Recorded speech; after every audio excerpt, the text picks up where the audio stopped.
Hello and welcome to your post-match Raw podcasting to you from my field here in beautiful rural Ireland. I'm Trev Downey, and joining me to give their immediate reactions to Liverpool nil, Paris Saint-Germain 1. That's 1-1 on aggregate in the Champions League from Anfield are Dave Hendrick and Hari Sethi.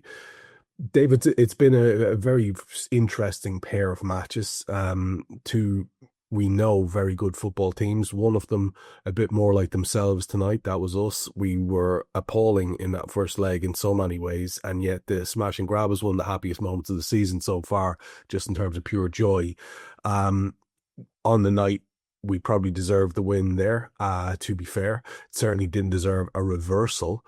The draw, I think, might have been fine overall, and then we sort of bumble our way through. But the last section of the game, Dave, I know you reckon there was a little bit of a poverty of performance from the very start in some cases, but the last section of the game where we really needed to do something, it was Mm. kind of dispiriting to watch. And, again, I thought the Anfield night myth got blown to fucking smithereens. It's a real thing. Some of us have been lucky enough to experience it. But Yeah. they were needed tonight, and it was dead as hell at times. The Paris crowd louder, and there was a similar lack of intensity from our players towards the end there. When you'd be looking for them to push us over the line, it was the opposite. And the game ends with Paris on the attack relentlessly in those extra time dying moments. Kind of hard to take. Yeah, I mean, there's a lot to unpack there. So let's start with the crowd. So I thought the crowd was good but not great to begin the game. And I thought their goal kind of knocked the shit out of the crowd. And the crowd went, I thought, quite poor, other than in moments where we had, close calls and they sort of reacted to those. But normally we're looking for that crowd to spur the players on. And tonight, it maybe in the first 10, 12 minutes you could credit them with some of that, not certainly not on the level of what we've seen before. I almost wonder, would we have been better off from a crowd point of view going into tonight a goal behind, and maybe the crowd would have been more up for it then. Maybe there was a little bit too much comfort. I saw quite a bit of arrogance among our fan base online, which really surprised me considering how fortunate we were last week. I think on the night, we probably deserved to win the game. But I think over the tie, the 210 minutes, including extra time, certainly PSG deserved to go through. There have been games this season where I think Arne Slot has gotten certain things wrong. And we've talked about them, the few instances where he should have brought on Endo and Mm. didn't. I thought tonight he got a lot of things wrong. I thought he got his team selection wrong. I thought the substitutions that he chose to make were all poor. Like the players that came on. Now, I say that while saying that I think Darwin should have started. When he came on, he didn't play very well. But I think you get a different Darwin from the start. And Jota could have been more impactful off the bench. Gakpo, clearly not fit. Clearly not fit. Should not have been on the pitch. He literally was walking because he couldn't run anymore after 15, 20 minutes. He's clearly not fit enough. You've got Federico Chiesa there. Why not use him? He makes two changes in midfield, and both of them make us worse, considerably worse.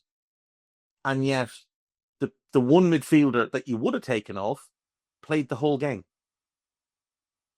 And not only were those substitutions having a negative effect during the game, but if you were to rank our penalty takers, Alexis McAllister and Dominic Szoboszlai would be in the top three. And they may not be 2 and 3. They might be 1 and 2. I know Mo's our penalty taker, but if you look at the records, those two bodies are exceptional. So we go into that extra time and we seem to play for penalties. And we've done that while weakening the 5 we're going to put forward. And people can say, oh, but Alexis was on a yellow card. Okay, roll the dice. If he gets sent off, he gets sent off. I back him not to. And if he does, you can still restructure your team well enough to see it out and get to 120. And if he gets sent off for a second yellow card, he's going to miss the first leg of the next round anyway. I didn't like that change at all. I thought it made us considerably worse.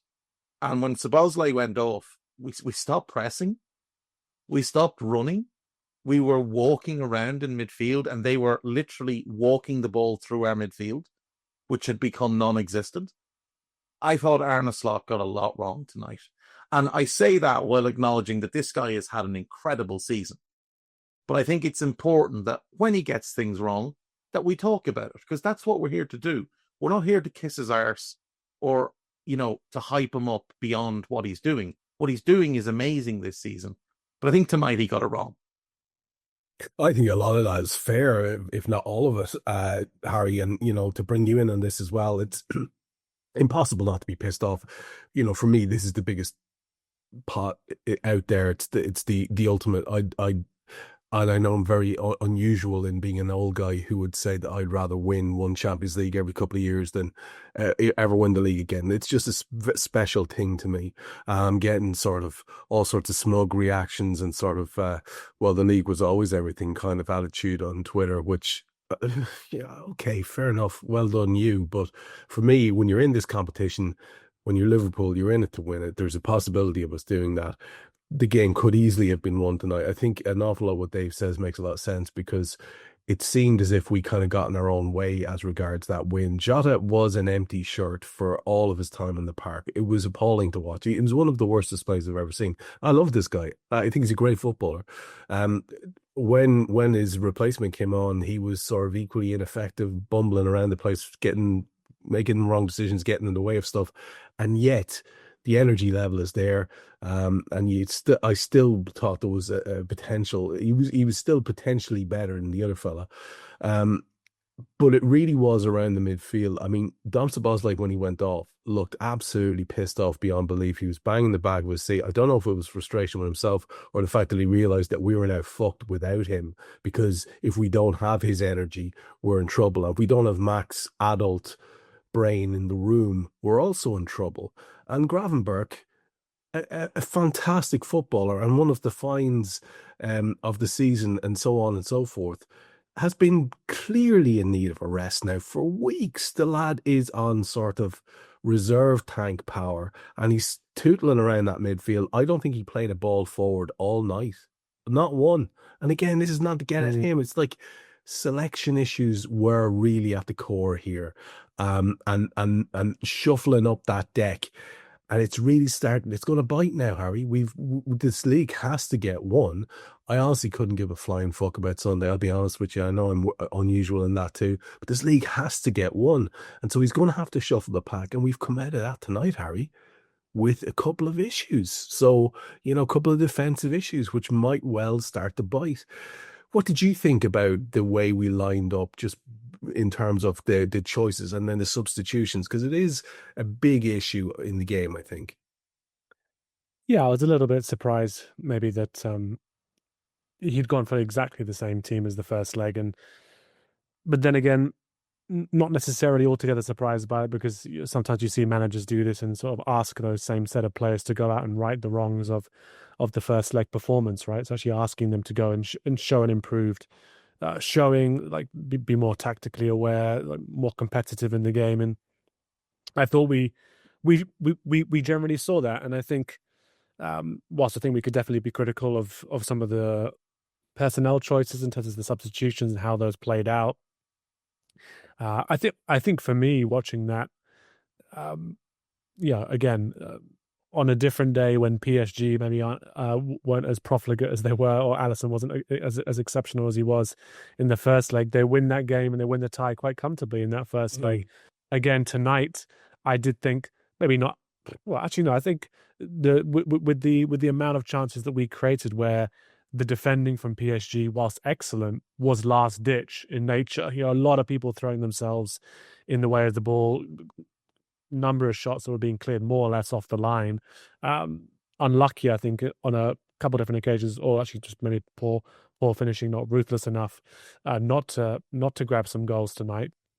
However, the overriding thing I thought from watching it was that you were seeing a next generation of players, basically. I mean, PSG seemingly had this factory line of players who looked near identical to each other coming off the bench, 19, 20, 21 years of age, full of energy, technically proficient.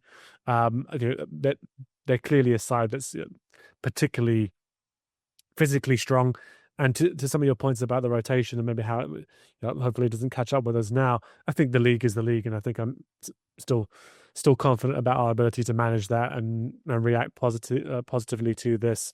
Sundays is whatever it is, but I think if we had come up against another team, I think that was perhaps, especially over two legs, especially now we can see sort of the improvements they've made as a collective unit and the youth in that side. Probably we thought it at the time the worst straw we could have possibly got, and I think you did see some of that fatigue starting to play there.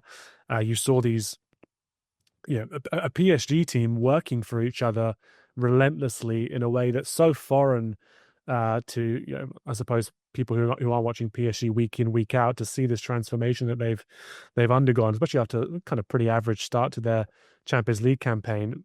I thought they were very impressive, and I think whilst we could talk about those fine margins and we'll go through those incidents, I think I'm comfortable at the end of that, at the end of two legs, accepting that the better side went through in terms of their level of performance. And yeah, I just can't get over that feeling, Trev, that you are watching multiple players there who are going to be future stars.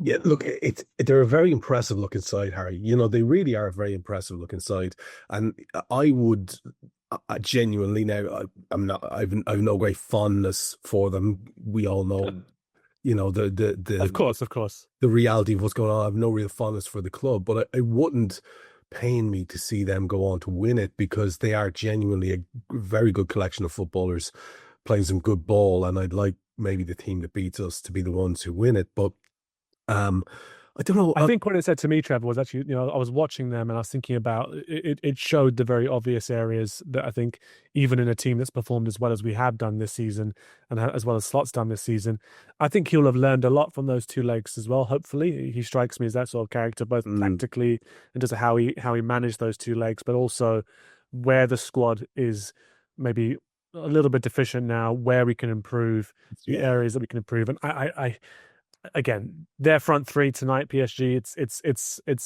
it's not the same level as like our greatest front threes that we've seen over the past however many years. But I tell you what, you're looking at them and thinking, actually, I wouldn't mind having a younger version on our left wing, or a better version as a number 9, for example. And all right, the Reds, it's Jack here, and that was a clip from one of Anfield Index's audio podcasts.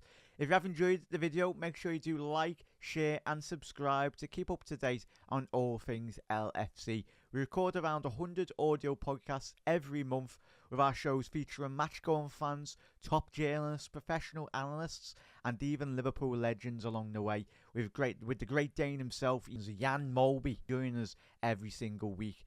If you want to listen to all our podcasts for free, head over to anfieldindex.com/podcasts. Our audio shows are available wherever you get your podcasts. Just search Anfield Index. Or if you prefer to listen to all our podcasts in full and without any ads, why not head over to AI Pro today to check it out now at anfieldindexpro.com. If you want to get involved in the great growing community of Liverpool fans, check out the Anfield Index Discord. The link is in the description. Do get involved with that, from Reds around every corner of the globe. For now, Reds, hope you enjoyed this video.